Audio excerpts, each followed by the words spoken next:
Bore da, gyfellion, bore da. Gawn ni droi gyda'n gilydd i'r emyn 556 i ddechrau, 556. Yng ngolau'r trydydd dydd, cwyd ffydd i ffen. Gwel Iesu'n sylio'i hawl i fawl nef wen. A thrwy i ddyrchafiad ef, gwel hefyd nef i'w saint, nef lawn o ddwyfol hedd o ryfedd fraint. 556 a 556 to begin.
Gawn ni wrando ar ag am air ein Duw.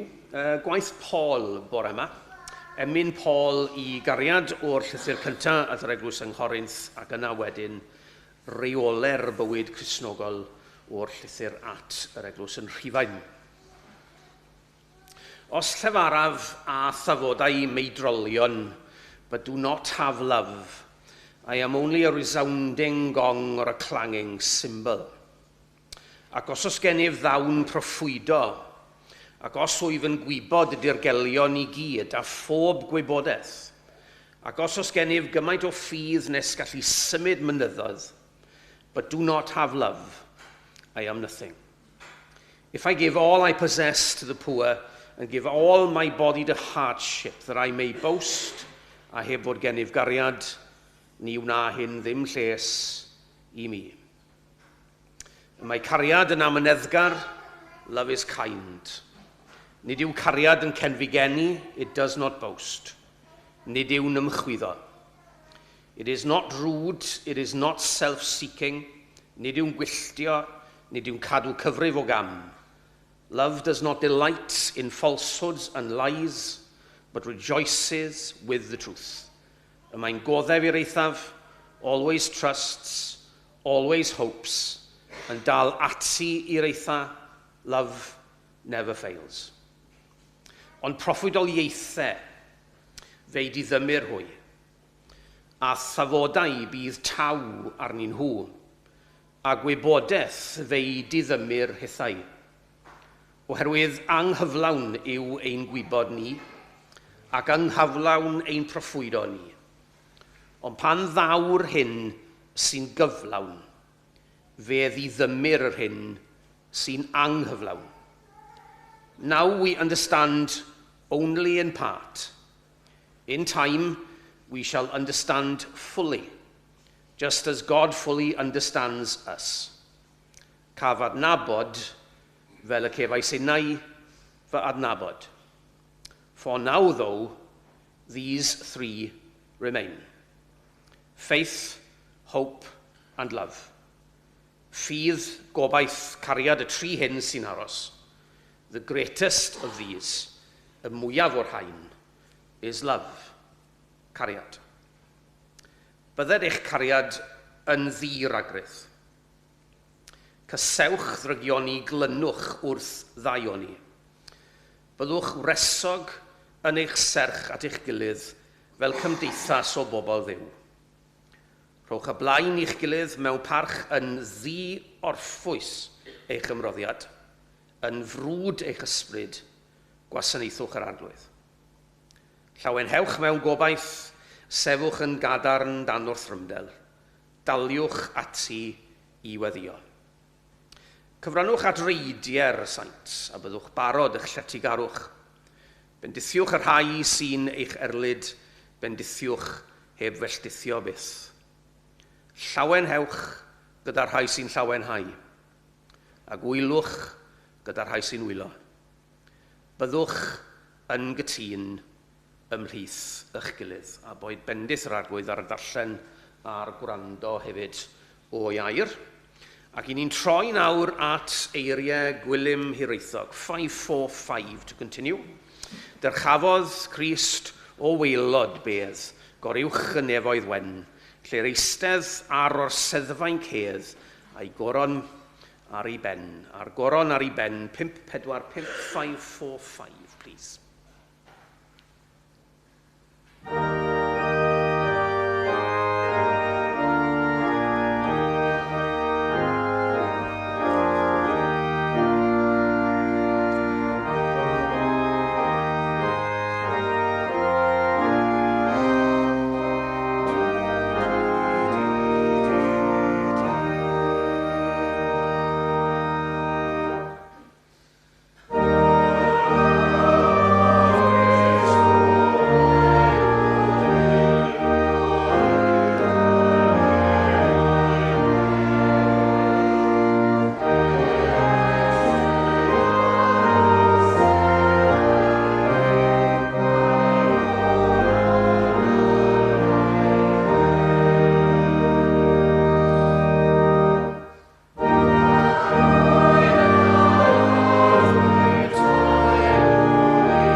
Ni weddio gyda'n gilydd, cyd weddiwn cyfellion.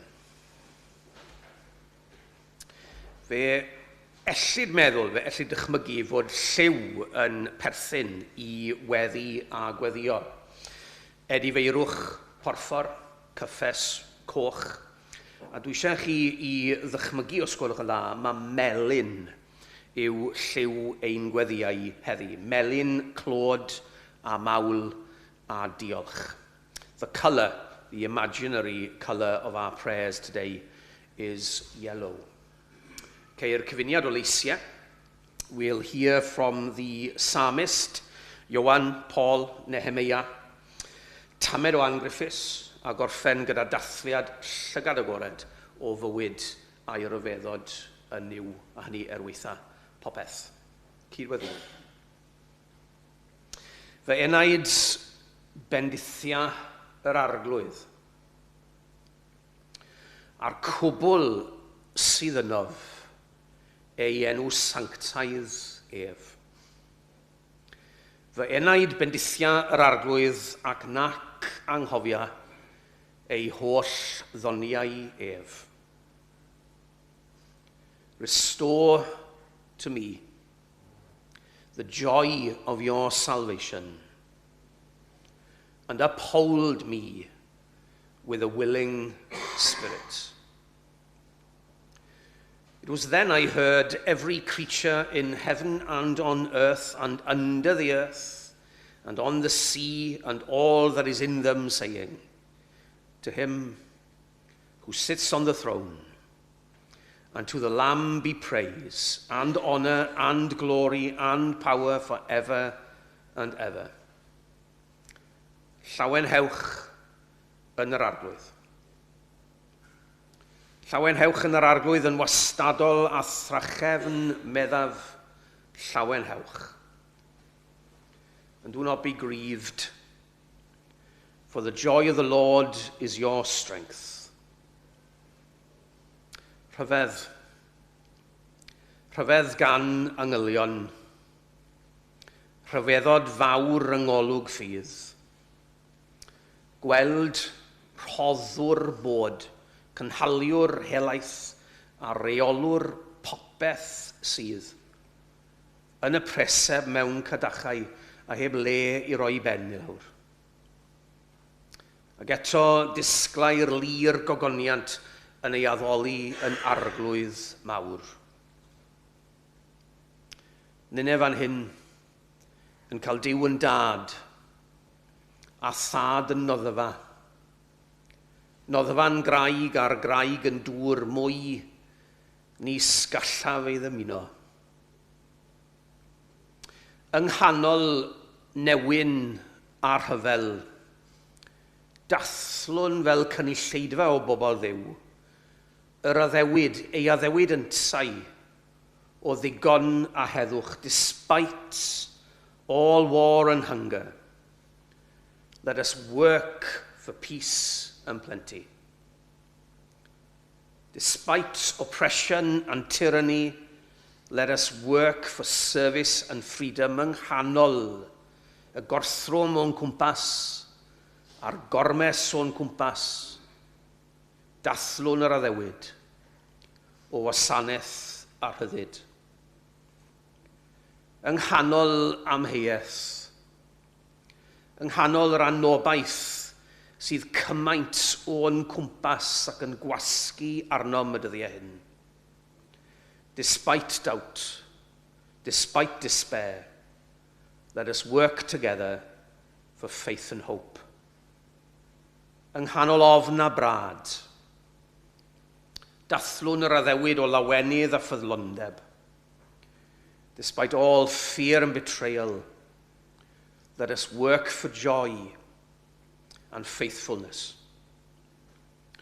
Yng nghanol casineb ac arweitha marwolaeth, dathlwn addewid diw cariad yw o gariad a bywyd yn ei holl gyflawnder.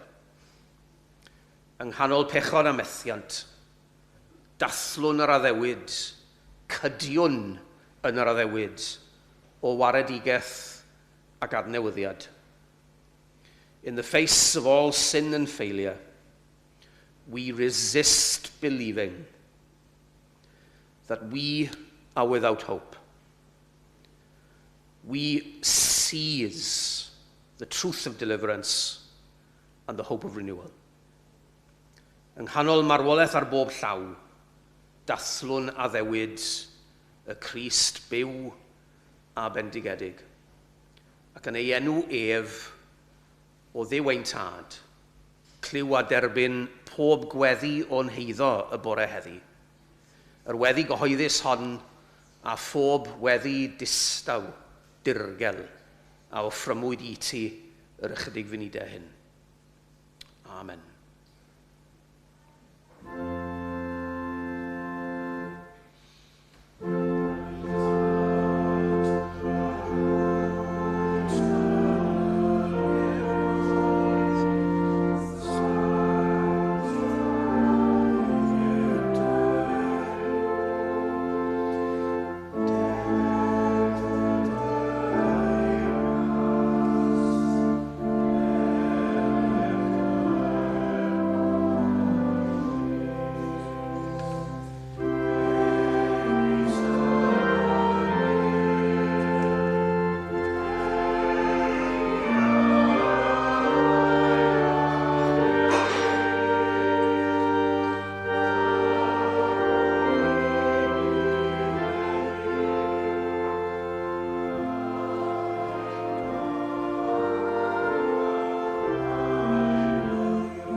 Wel, croeso cynnes i aelodau, i gyfeillion ac ymwelwyr i'n Hoedfa, gan gynnwys y sawl sy'n ymuno yn ni'n rhithiol.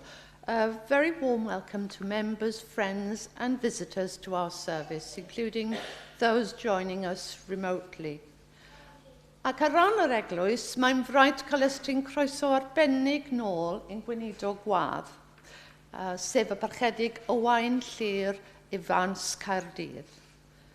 Mae'r mwyafrif o'noch chi'n nabod gan ei fod e'n un o blant yr eglwys hon, ac yn fab i gyn-weinidog Capel Castle Street, sef y barchedig Byron Evans, ac i Mrs Anne Evans oedd yn rhan anatod o'r weinidogaeth hefyd.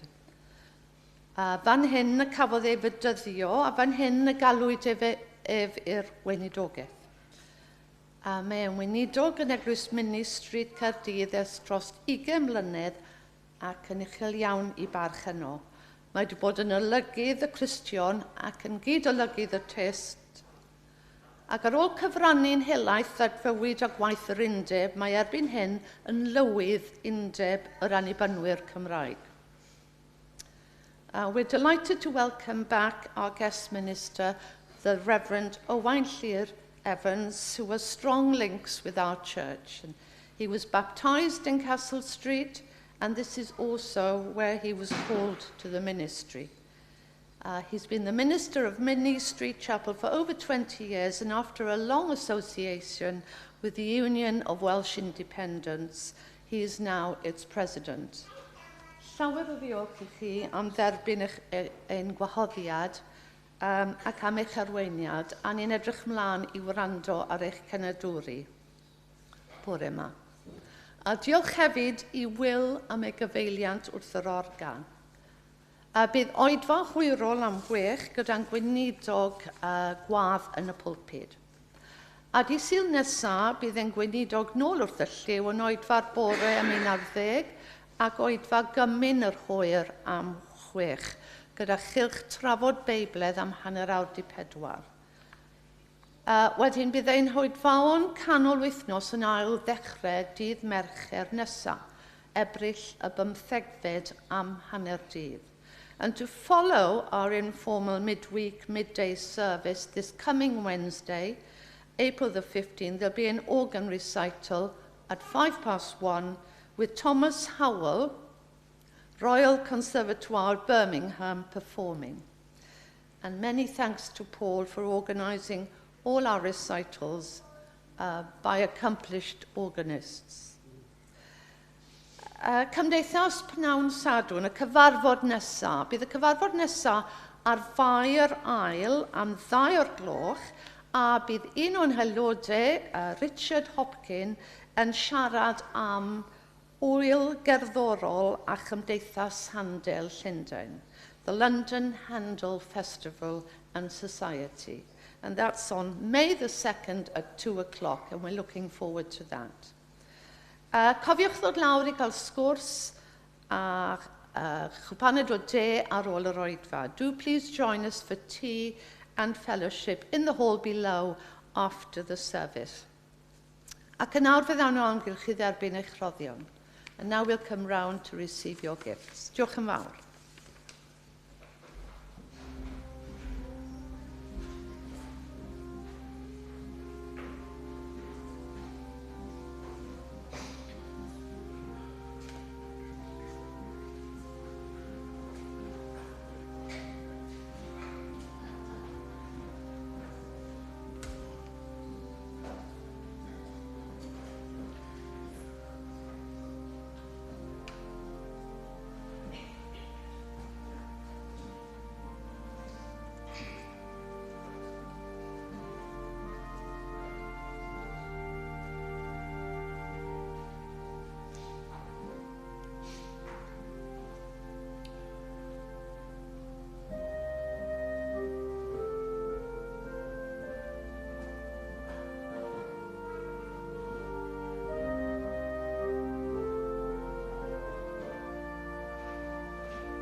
Diolch am y croeso a diolch am y cyfle I gael dychwelyd yma i'ch plith chi i'r lle hwn sydd yn annwyl iawn yn yng ngolwg I a golwg y teulu yn gyfan.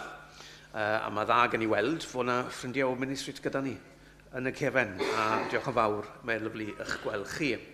554 I barhau, 554. D. Glyn Lewis sydd ar geiriau, gorfol leddwn Iesu Mawr, gorfol leddwn geidwad ci, gorfol leddwn fab ein dew, gorfol leddwn llawen hawn, gwag yw'r bedd a'r nef yn llawn. Rhoddwn yn o ti ein ffydd, arwr mawr y trydydd dydd. 554, os gwelwch yn dda. Diolch.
Mae cymal trawiadol iawn yn un o gerddi Edna St Vincent Millay. A thema gyffredinol y gerdd yw natur ein cydymdeimlad ag eraill. Ac mae'r bardd yn gweld person tlawd. I felt his gaze and heard his moan. Ac wrth ddyfalu wedyn, sut sydd orau ymateb i'r tlodi hwn, mae'r bardd yn awgrymu fod trian tlawd only a Christ distance away.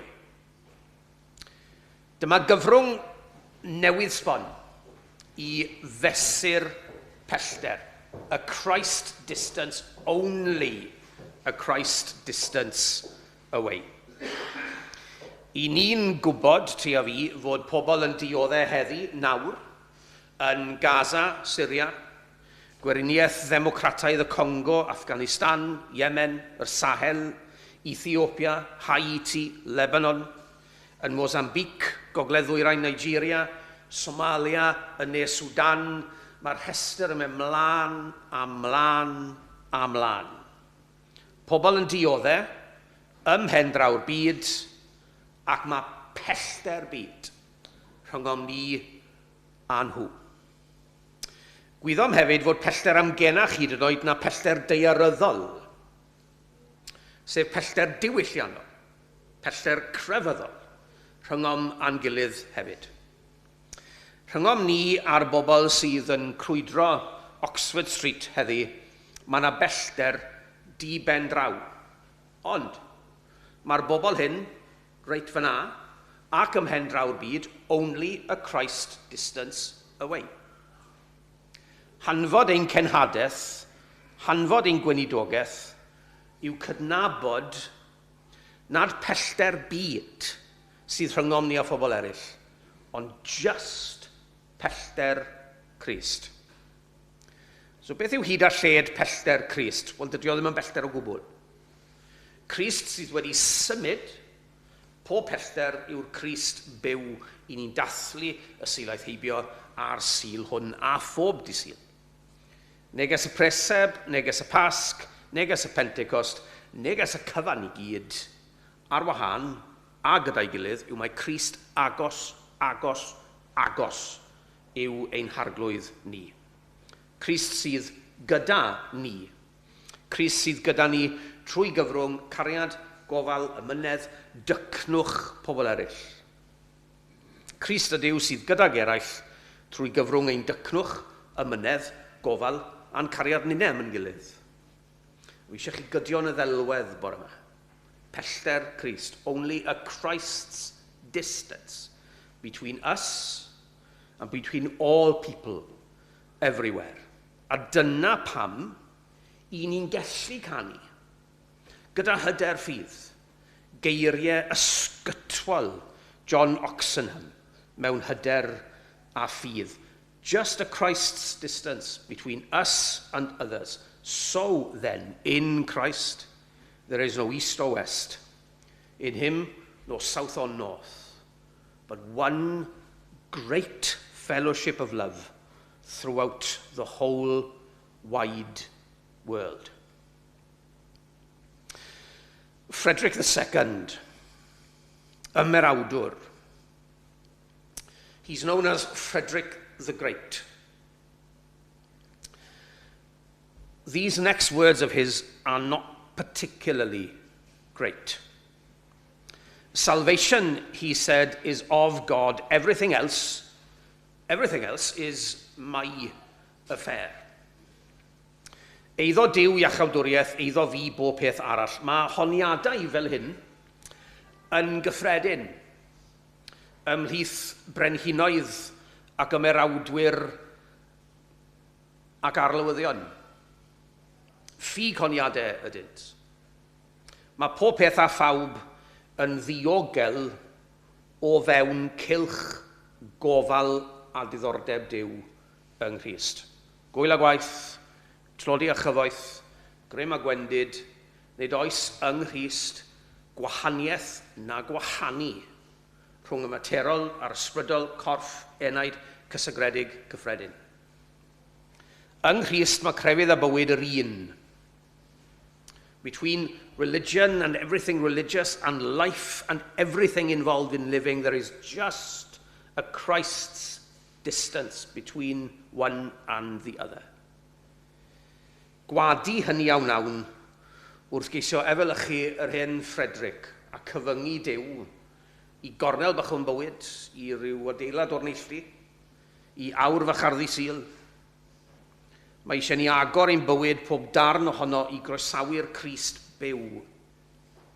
Ac wrth yn bod ni'n mentro gwneud hynny, sylweddolwn mewn byr amser fod ein bywyd pawb ohono, fy mywyd i, dy fywyd di, pob darn ohono yn llawn o Grist yn barod. Dim ond y Christ distance sy'n sefyll rhwng crefydd go iawn a'n bywyd beunyddiol go iawn. Ac wrth sôn am fywyd beunyddiol, mae J.B. Priestley, awdur yn Inspector Calls, yn gwneud sylw fel hyn yn y ddrama Laburnum Grove.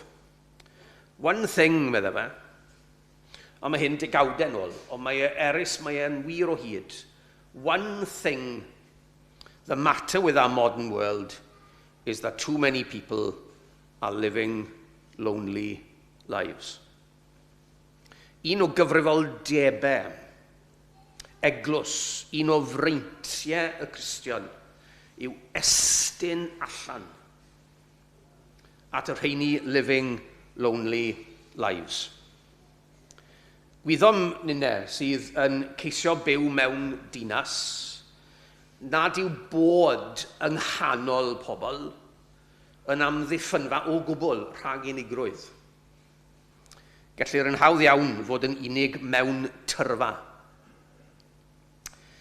Tir da i feicrobau unigrwydd dyfu ynddo yw strydoedd caled canol dinas ac yn arbennig yn rhyfedd iawn strydoedd tawel swbwrbia. Yn anad dim byd arall, cadw dim ond pellter Crist, a Christ's distance, if we can just maintain only a Christ's distance between ourselves and our neighbours, we will ease the weight of loneliness. Rhyngo ma'n gilydd cynnal a chadw just pellter Crist, a Christ's distance, yw gwaith yr eglwys yn lleol. Hyd yn oed eglwys fel hon, yng nghanol Llundain. Dwi'n gweld cadarnhad o hyn yn yr adnod hon o benod agoriadol Efengyl Ioan. Y peth cyntaf a wnaeth Andreas oedd cael hyd i'w frawd Seimon a deud wrtho yr ydym wedi darganfod y Meseia. The first thing Andrew did was get hold of his brother, found his brother. We have found, discovered the Messiah. Mae Bible.net yn gymorth yn hyn o beth. Y peth cynta naeth Andreas oedd mynd i chwilio am ei frawd, Seimon.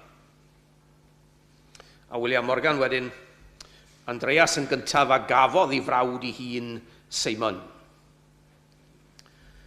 Pam mae Andreas yn mynd i chwilio am ei frawd? Doedd ei frawd ddim ar goll. Nid oedd brawd Andreas ar goll o gwbl. Nid oedd angen chwilio amdano. Brodyr oedd nhw. O'n nhw bartneriad yn yr un ffarm. O'n nhw pysgota gyda'i gilydd bob dydd. Ond o ddarganfod Iesu Grist, mae Andreas yn darganfod hefyd. Ystyr newydd, ystyr ehangach, lletach, dyfnach i frawdgarwch, ystyr newydd i berthynas ac i berthyn. Weithiau, gellid cymlethu bywyd a chenhadaeth yr eglwys leol. Ond mae yna rhyw symlrwydd ryfedd a ryfeddol yng Nghrist. Mae pob un sydd ynddo ef yn yr un teulu. We can make all this very, very complicated. But it isn't in essence. Being a person of faith A follower of Christ essentially means that we try and include people in the family. We push the boundaries of family. We ensure that there is only a Christ's distance between every us and every them. Yr unig lwyddiant i ymgyrraedd ato yw hyn. Ac o lwyddo yn hyn o beth, fyddwn ni'n llwyddo ym mhob peth. Ond sut mae llwyddo yn hyn o beth? Sut mae sicrhau mae dim ond a Christ's distance only? How can we ensure that there is only a Christ's distance between one another? Awgrymaf yn gyntaf bod ni'n ceisio efelychu cydymdeimlad Crist. Mae Iesu'n ddyn i gydymdeimlo ath holl wendidegyd. Mae e'n dduw i gario'r orsedd ar ddiafol, cnawd a byd. Yn ei ddyndod, rhannodd Crist ein dioddefiadau ni i gyd. Pob un, pob peth sy'n pwyso arnat bore yma, mae Iesu'n gwybod amdano. Ond yn ei ddiwdod, mae'n estyn i ni'n erth a chymorth Duw i oresgyn y bethau hyn i gyd.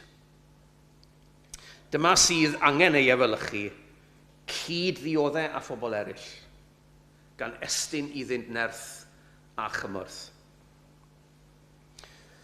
If we sympathize and suffer with people, and also share with them God's strength to overcome, we shall ensure just a Christ's distance between us and them, between them and us. Ni ddylid anghofio llawenydd a llawenhau. Yn ôl dihareb o'r Almaen, mae rhannu tristwch ag eraill yn ei haneri.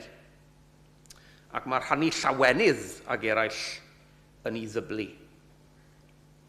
Os ydym am sicrhau, mae dim ond pellter Crist sydd rhyngom a'n gilydd, down ni fan hyn, neu i'r cysygyrleoedd a gynrychiolir yma bore yma, ddown i'r llefydd hynny, i'r rhannu. Rhannu'n llawenydd, rhannu'n gofidiau, rhannu'r hyn sydd yn peri i ni ddawnsio a rhannu'r pethau sydd yn peri i ni wylo. Down fan hyn i rannu, awn allan o fan hyn i rannu. Llawenhawn gyda'r rhai sy'n llawenhau, wylwn gyda'r rhai sy'n wylo. Achos wedi'r cyfan, aderyn, nith, coryn, gwe, person, cymuned. Cymuned. Fel y gymuned hon fan hyn.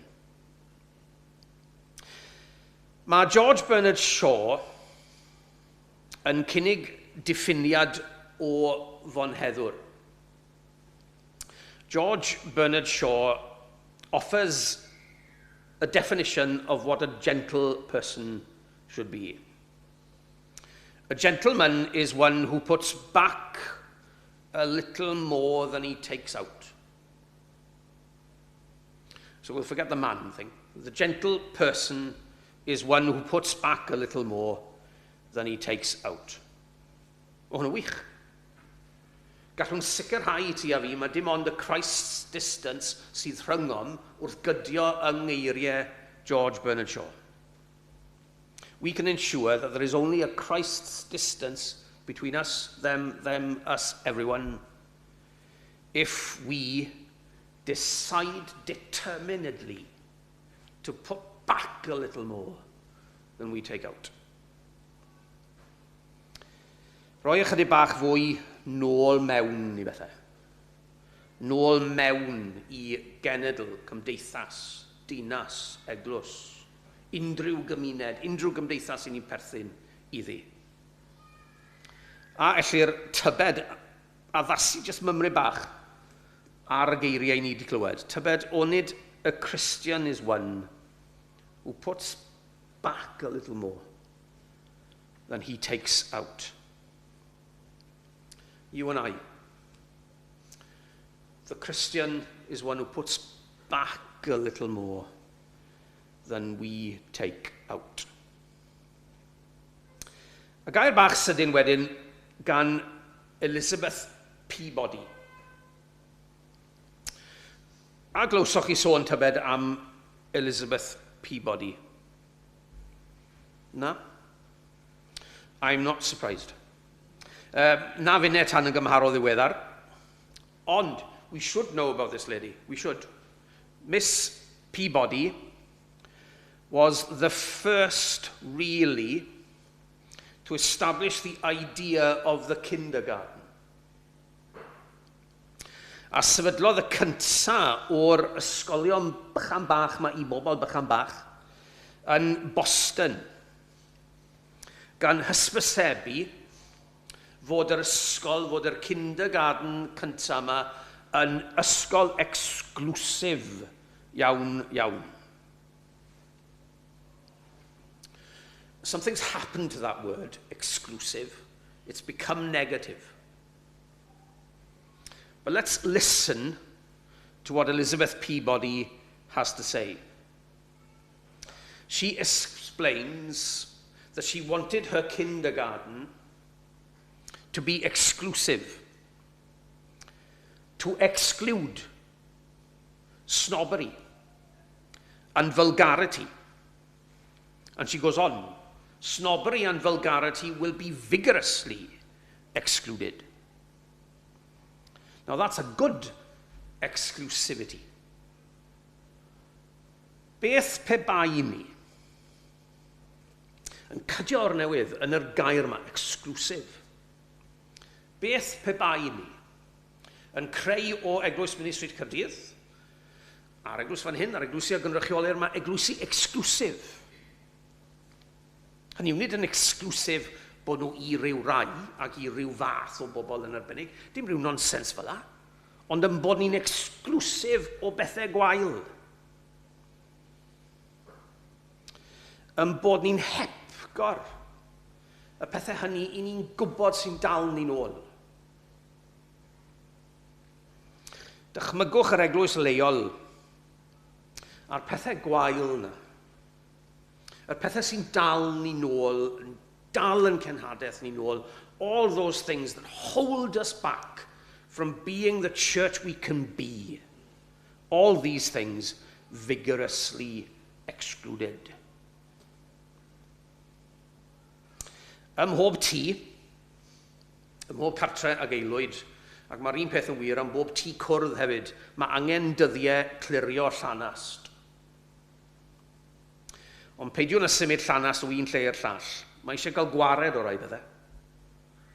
A byddwn felly yn eglwys exclusif.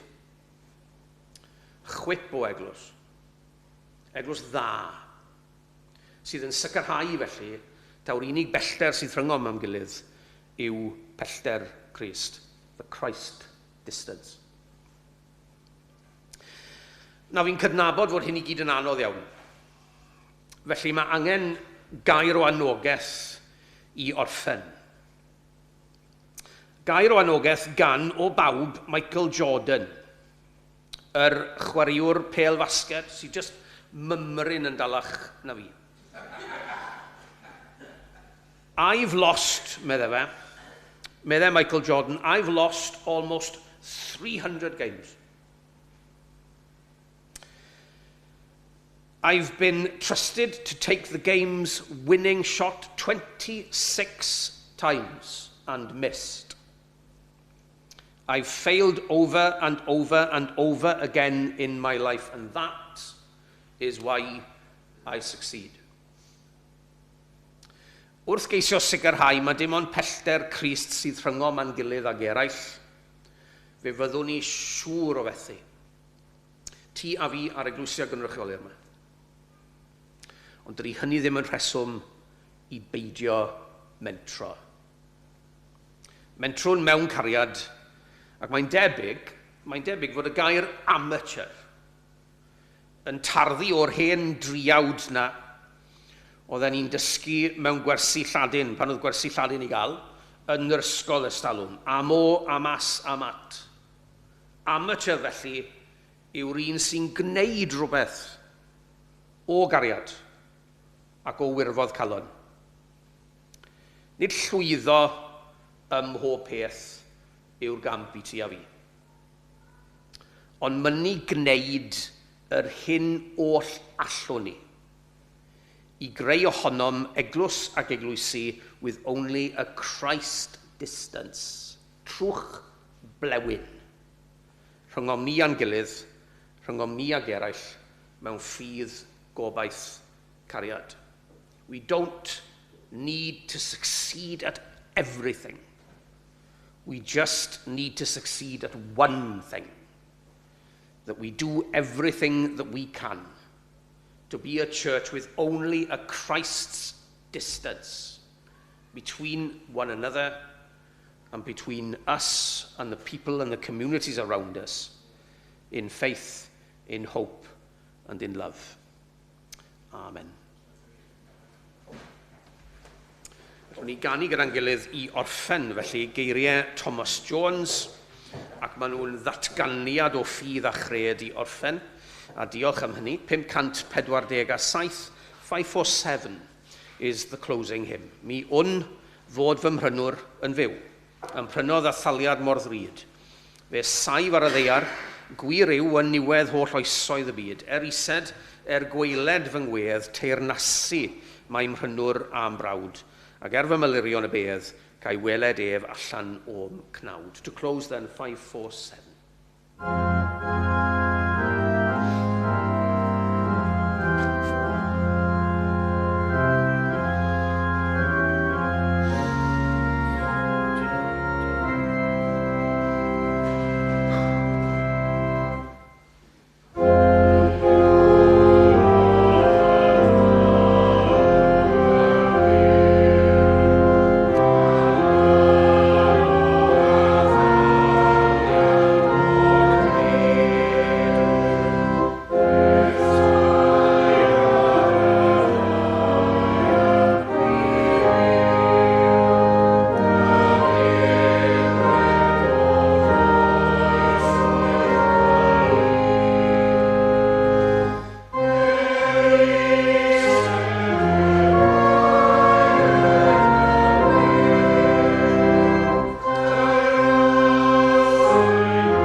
Gras ein hargwydd Iesu Grist a chariad Duw a chymdeithas yr ysbryd glân a fydd o gyda ni I gyd.